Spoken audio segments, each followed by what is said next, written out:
Hi everyone, welcome back to my YouTube channel. I know it's been a while, it's been a couple months, but I'm coming back to you guys today with a video essay. I actually wrote my entire video essay like in a notebook because I'm very against AI right now. AI has pretty much joined every single corporation, and I don't want my writing, my video essay planning, like to go through any sort of like generative AI. I don't want it to be used with that. So things like Grammarly and Notion, they're like very pro AI, so I was like, I don't really want that.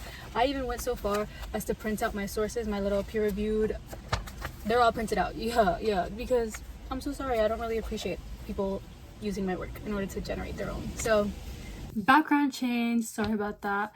The sun started to set and it was killing my vibe, so we're just gonna do the video essay in my room. I'm kind of excited. I wrote down everything in my book, guys. You guys are in for a treat.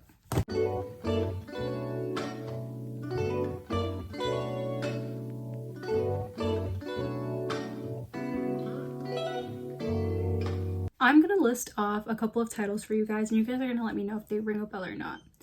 Rose in Chains, The Irresistible Urge to Fall for Your Enemy, Alchemized. Those titles don't sound familiar to you? Okay. How about The Auction, Draco Malfoy and the Mortifying Ordeal of Being in Love, and Manacled. So 2025 has been labeled the year of Dramione because 3 big Dramione fanfictions have been published as original fictions. Obviously they've been reworked and everything, but they've come out and the public has had a bit of a mixed reaction.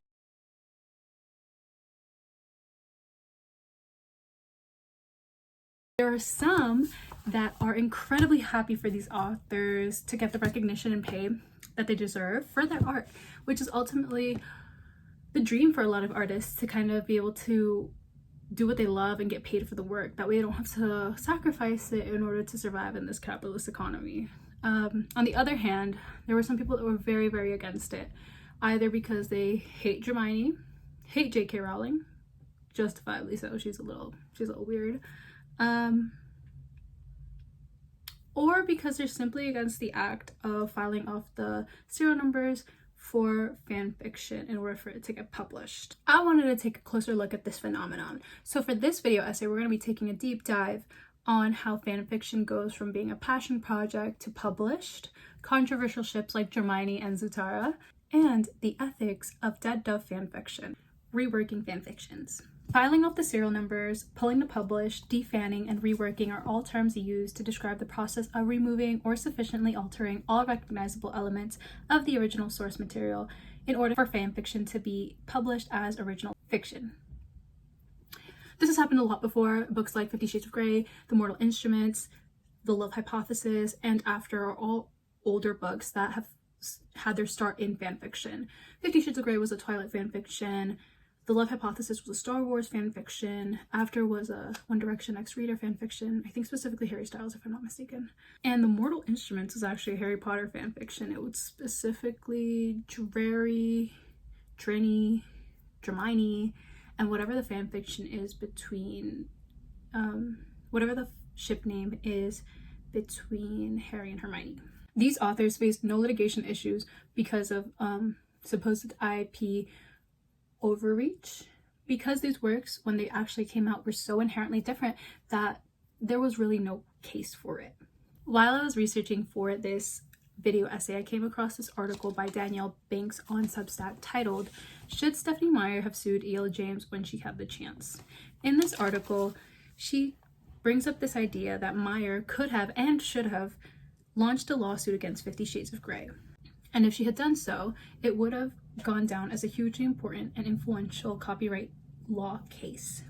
But in my opinion, there's no real case there. 50 Shades of Grey is about mortals, human beings, just with a hint of BDSM, while Twilight brings up the supernatural, vampires, werewolves, and although 50 Shades of Grey did indeed start as a Twilight fan fiction, it was reworked so much so that there was really no hint at its original origins. While I was reading her article and I was reading all the reasons that she thought Meyer actually had a case against E.L. James, it got me thinking, isn't everything a fan fiction of something?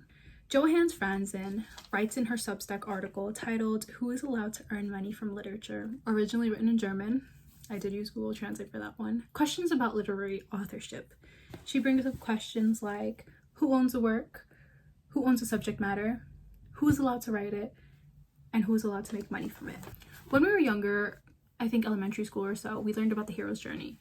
We learned that majority of these stories carry similar plot structure. There's that beginning, we're setting the background, we're developing the world that the story takes place in, then we get to the climax, the character is growing, the character goes through a conflict, and then we get to the resolution. Additionally, there are a lot of retellings of myths and classical literature that are pretty common in our society. For instance, as we step away from literary works, 10 Things I Hate About You. 10 Things I Hate About You is quite literally a retelling of Shakespeare's Taming of the Shrew. Are we gonna sue the director of 10 Things I Hate About You? The writer? Are we gonna devalue 10 Things I Hate About You just because it's a retelling of Shakespeare's Taming of the Shrew? No. Funnily enough, Shakespeare himself also wrote fan fiction about existing plays to create his own work, something that was very common back then. This idea of fan fiction being a derivative and infringing on IP of the original author is one of the main reasons why there's a big controversy surrounding published fan fiction. I've personally never seen fan fiction as something that's derivative from the original, something that is kind of seen like less than, because when I imagine fan fiction, I believe that every piece is written with the writer's interpretation and point of view embedded into it. Characters' personalities change, occasionally new things are brought into the plot's universe, and some things are removed just for their story to work. Bettina Soler's paper titled "Filing Off the Serial Numbers, Fanfiction and its Adaptation to the Book Market" goes into a deep analysis regarding classification as fanfiction as separate and autonomous rather than being a derivative of the original source material. Soler defines adaptation as the transposition of a story or its elements from one medium to another. It is necessarily bound to questions of mediality and remediation. When looking at fanfiction specifically, she calls it layered adaptation. She says that layer adaptation is not only a linear process, but refers to the chronological activities as well as to the processes of adaptations taking place simultaneously on different levels. Basically, it's layered because when you're writing fan fiction, you're creating new plots, you're reimagining characters, you're creating community with this work, that it no longer can be defined as a derivative and is now officially an original work. In this chapter, Soler examines Linda Hutchion's theory of adaptation, which Hutchion uses to disprove and disqualify fan fiction as original work. She labels it a derivative. She does this through three main claims. Firstly, Hutchion explains that an adaptation must be a formal entity or product. An adaptation is an announced and extensive transposition of a particular work or works. Soler disproves this by claiming that through the simple identification of fan fiction as fan fiction, they are implicitly announcing themselves as adaptations. The definition of fan fiction makes it an adaptation that can stand on its own. Hutchion's second claim defines adaptation as a process of creation consisting of both reinterpretation and recreation. This claim can be easily disproved. As I mentioned before, fan fiction goes through so many changes, fanon, and reimagining characters that were previously not really present in canon and making them a much bigger deal in fan fiction. For example, Ginny Weasley.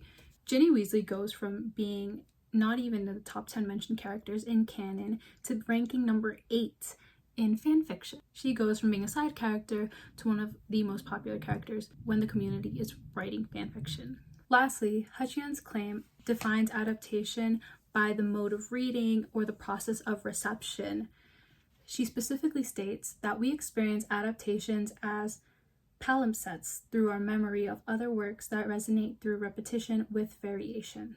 In other words, Hutchion's idea on adaptation is that they go beyond rewriting or transforming a story and involve how audience receive and experience them. Soler claims that fan fictions can further explore motivations of canonical characters and develop them in ways that provide continuity with the pretext, bestowing these characters with more emotional and psychological depth. The act of fan fiction itself is reception-based because they draw meaning from their memories and emotional investments in the original story. Fanfiction is not derivative, instead it's creative re-engagement. Fanfictions keep stories alive by reinterpreting, expanding, or emotionally deepening them through audience engagement. This therefore qualifies it, based on Hutchinson's third claim, as an adaptation. It is no longer a derivative.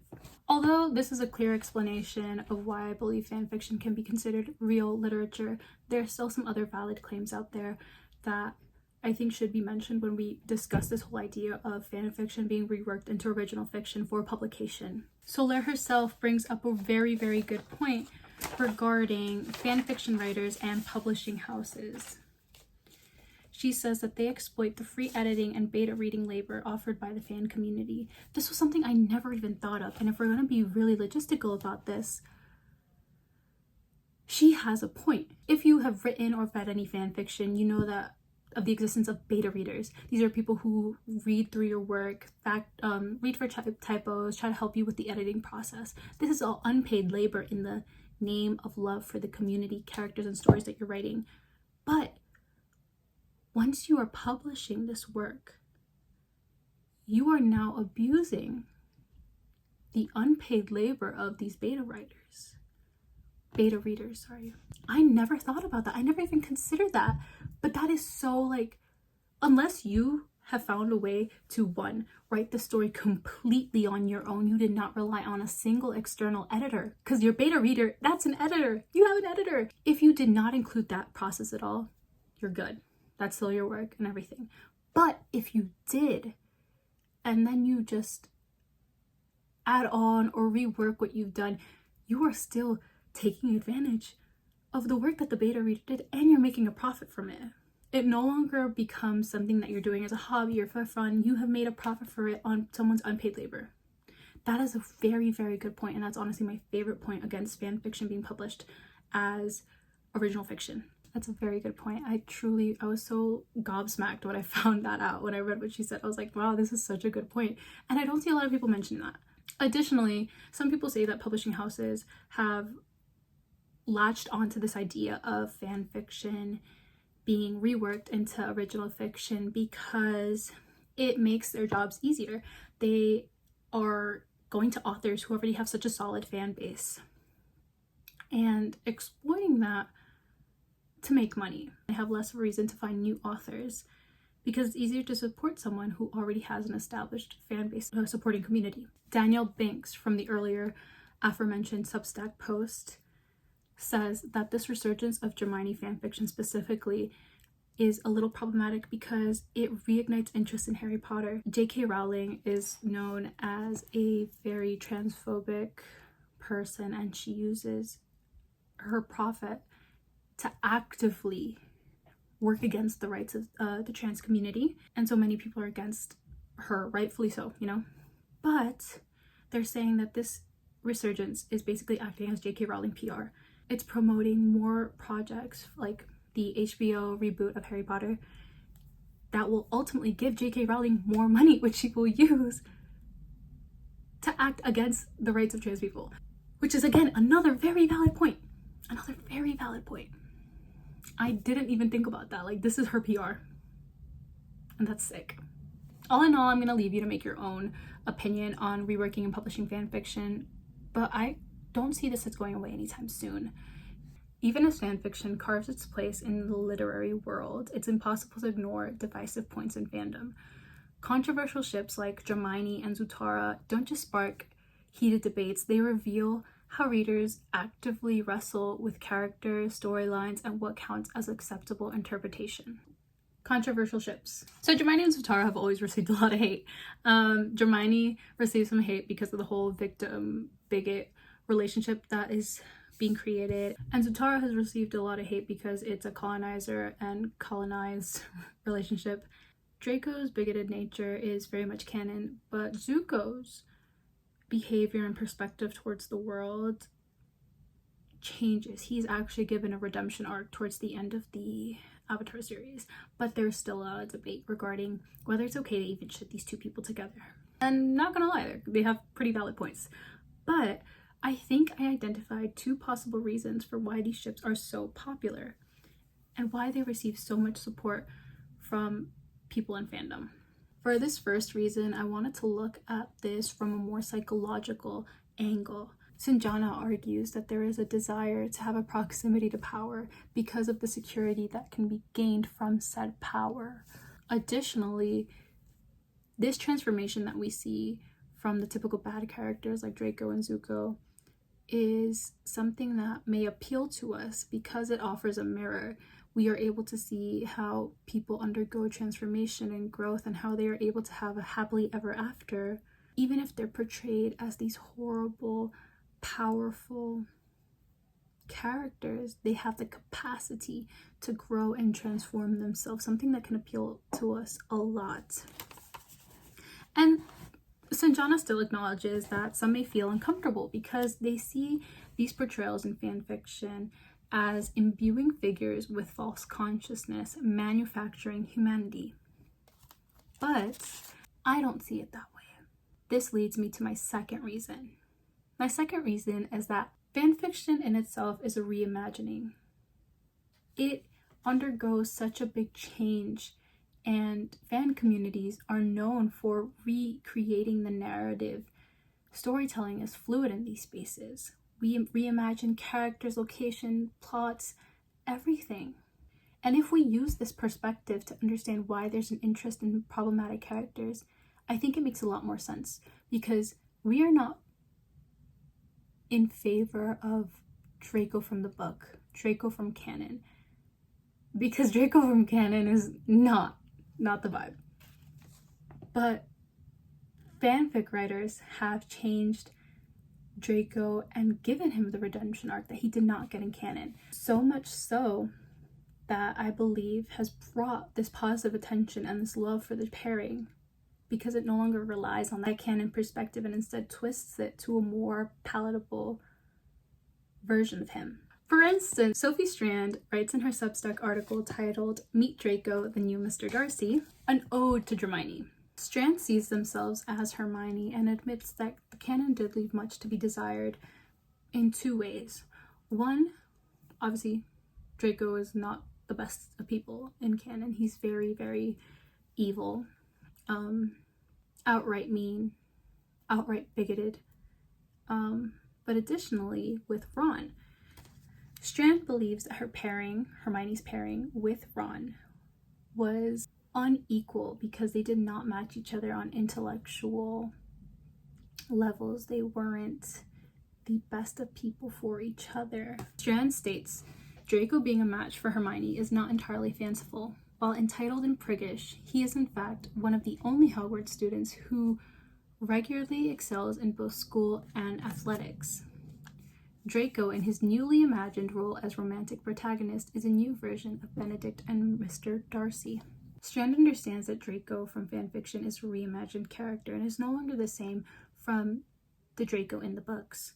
Bianca Kang exhibits this with her research on Harry Potter that uses quantitative data to show a shift in character representations across various platforms that can allow for a change in certain ship dynamics. In King's research, she was able to quantify exactly how much of a change a character goes from canon and basic fan groupings to fan fiction. She does this by analyzing Reddit and AO3 works. Reddit being representative of the general fandom and social media, while AO3 was for fanfiction and creative writing. In this figure, we're able to see how Narcissa undergoes a drastic change from more feminine characteristics towards a more masculine representation, while Lucius undergoes a slighter change from masculine to feminine characteristics, which I believe could be a way to imbue a character with humanity, something to make him seem a little less threatening, because Lucius from the books did not really have the redemption arc that many wished for. He pretty much stayed on the evil side for the majority of it. Additionally, we're able to see how Narcissa goes from a cruel depiction from Reddit communities towards a more kinder characteristic and representation in fanfiction. Draco also undergoes a drastic change from cruel to kind. Lastly, Draco undergoes the largest shift from ugly in Reddit communities to beautiful in fanfiction. This table shows exact differences in the semantic associations of the character. King states that Draco was given specific interest because within AO3 fanfiction, Draco experienced large differences in their semantic associations and space allocations between communities. Draco shifted 14 ranks towards kindness and 40 ranks towards beauty, one of the more notable examples in this chart. She investigates slash and ship pairings, slash being the homosexual ones and ship being the heterosexual ones. She specifically investigates Drari and Dramione because those two are the more popular ones, which is very interesting because Drari is also bully victim. I find it particularly interesting because in the slash pairings between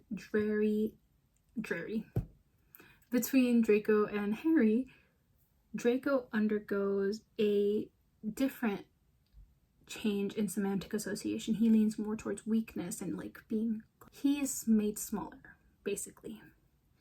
While with Dramione, that's not the case.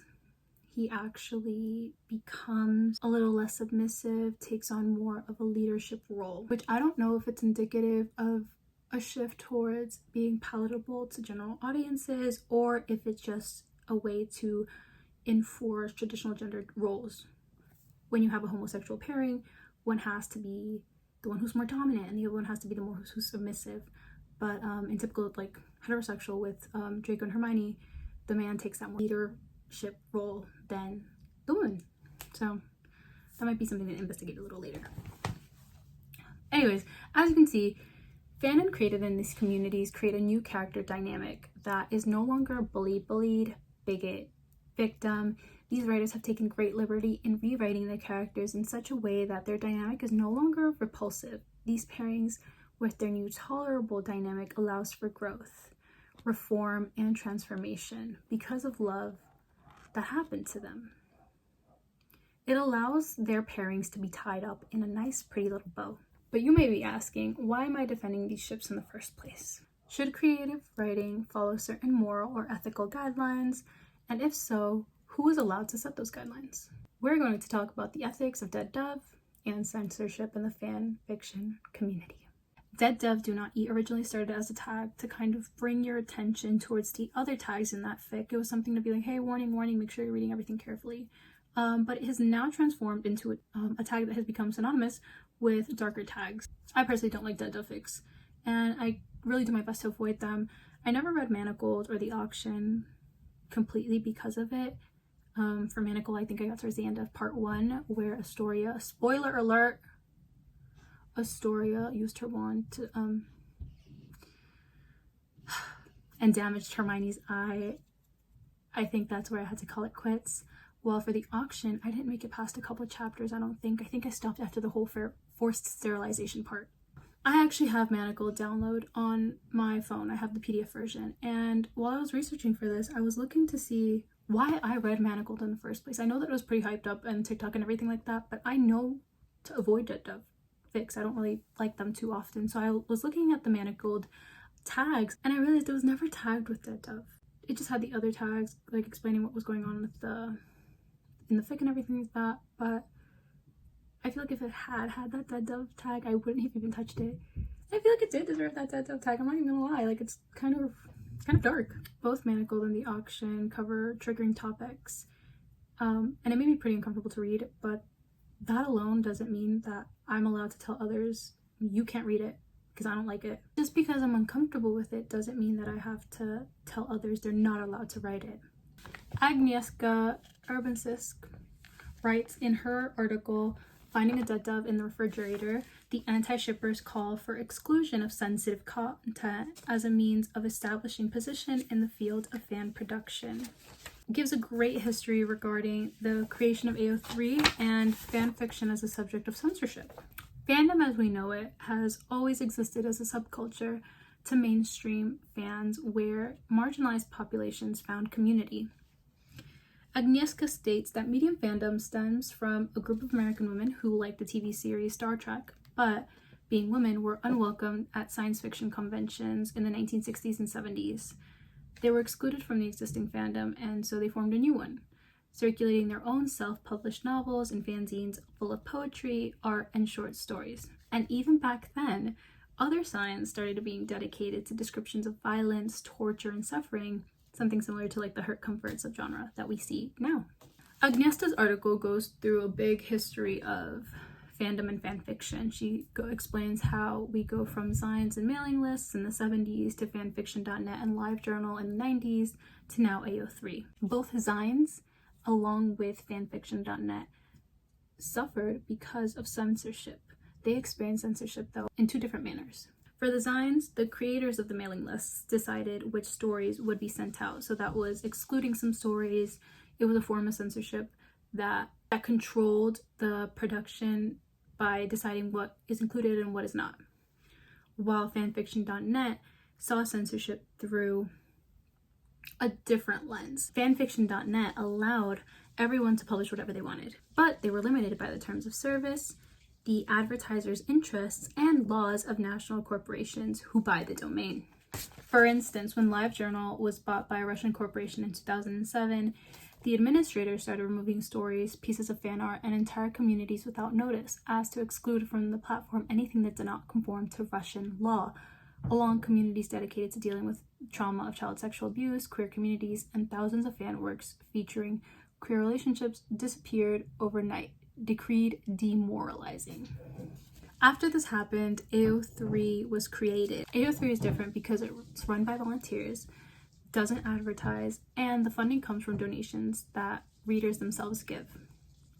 Funnily enough, I just got my first full-time job, and I decided that one of the big things I was going to do was donate to AO3. I've been on AO3 since 2020, 5 years. In those 5 years of me being on the platform, I know for a fact I read more than 5 books worth of fan fiction, so I thought I might as well give back, help the community while I can. Agnieszka calls those that are against free, uncensored creative writing antis. Antis call for a ban on any content which may be harmful to the audience, especially to minors, abuse victims, and people from disenfranchised communities. They are wary of any relationships with power imbalance, and they often call out fetishization of gay men in fan works, particularly in cases of heterosexual women writing slash, a genre which indeed has been called pornography for women by women. Anti's foundation is the belief that fiction affects reality, in that any problematic behaviors or topics in media, fictitious or not, will cause people to normalize these behaviors, resulting in people, specifically minors, thinking that such actions are acceptable in real life. This reasoning is a common argument that many conservative groups use to enact queer censorship, because they believe that seeing LGBTQIA plus characters will turn them or their kids gay. So it's very interesting that these are the arguments that are being used in order to censor these forms of creative writing. If we establish an ethical boundary for fan fiction, who's to say it won't change with the political tide? Right now, politics are leaning towards the conservative side, and if we start enacting these ethical boundaries, who's to say that they won't start blocking interracial ships or same-sex couples from being posted on these websites if we allow for this boundary and this censorship to occur? Even though I don't like dead dove, that does not mean that dead dove content should be excluded from the website. The existence of tags and trigger warnings make it possible for me to avoid seeing any dead dove content. I find it especially interesting that this conversation even happens because we know that fandom and fanfiction community is made up of a primarily marginalized population, whether it be POC, non-binary, women. We are marginalized. There is such a scrutiny towards the work that is made by them for them, but no one expects a male author to nurture his audience. No one said anything to Stephen King when he included that weird ending insinuating underage at the end of it. And okay, yeah, was reading the milk fic Dan and Phil fanfiction at age 12 particularly damaging? Maybe, but I was warned multiple times about that fic and I still chose to read it. I went in knowing what I was about to face and I still chose to pursue it. That is no one's fault but my own. Was it a little scarring? Maybe. Does that mean it should be ripped off the platform and no one should ever be able to read it again? No, not really. Sometimes I still think about that poor hamster though. Ugh. In conclusion, fan fiction and fandom has always been seen as a safe space and form of escapism. I think it's a very slippery slope once we start dictating what piece of art is acceptable to bring in and what should be kicked out. Just because once we establish a boundary, it can shift left or right, and it can shift in a direction we do not want it to go. Publishing fanfiction in this context is a rarely new occurrence. I know it's happened before, like with 50 Shades of Grey, which I think came out in 2010s, but it's becoming a lot more common now. And I don't think I have a problem with it. The only problem that's sticking in my mind is the point that Soler brought up regarding paying your beta reader so that you avoid the use of unpaid labor. If that is addressed and fixed and everyone gets the proper compensation for their work, I truly believe that fanfiction should not be considered anything less than, especially when it's brought into the public sphere, and all art is valid, truly. Anyways, thanks for watching. I actually went to the library and got the Irresistible Urge to Fall for Your Enemy. I haven't read the Dramione fanfiction version of it, but I heard this one was the best so far between Rose and Chains and the Irresistible Urge to Fall for Your Enemy. This one's the best one. So I do want to read this. I'm very excited to read this. I also wanted to get this video out before Halloween because I heard that we're getting another Dramione fanfiction, which comes out on October 31st. I don't know the name yet, but it's coming out. So I wanted to get this video out before then. I don't know if I'll read Manacled. I really don't. One, because it's ginormous. Like, I saw the book, it's like thick, like the size of my head. And also I didn't really like, oh, I said Manacled. Oops. I don't know if I'll read Alchemized. But I didn't really like Manacled, so I don't really know. If anything, like, I'll give you guys another fanfic rec. I think it's called Matters of Miscommunication by My Delphi. That one's a work in progress. I think we're on chapter 12 or 13. It's so good, and it's more of like a funny, goofy one, kind of not too dark because I don't really like that. But if you guys want to step your toe into Dramione, I think Matters of Miscommunication is a cute one to start with. But yeah, thanks for watching. Leave a like, leave a comment, let me know what you think. Do you think that fanfiction should be published? Do you think we should all support Dramione, or should we all abandon Dramione because it's very controversial? What do you think? Let me know. Thank you. Bye.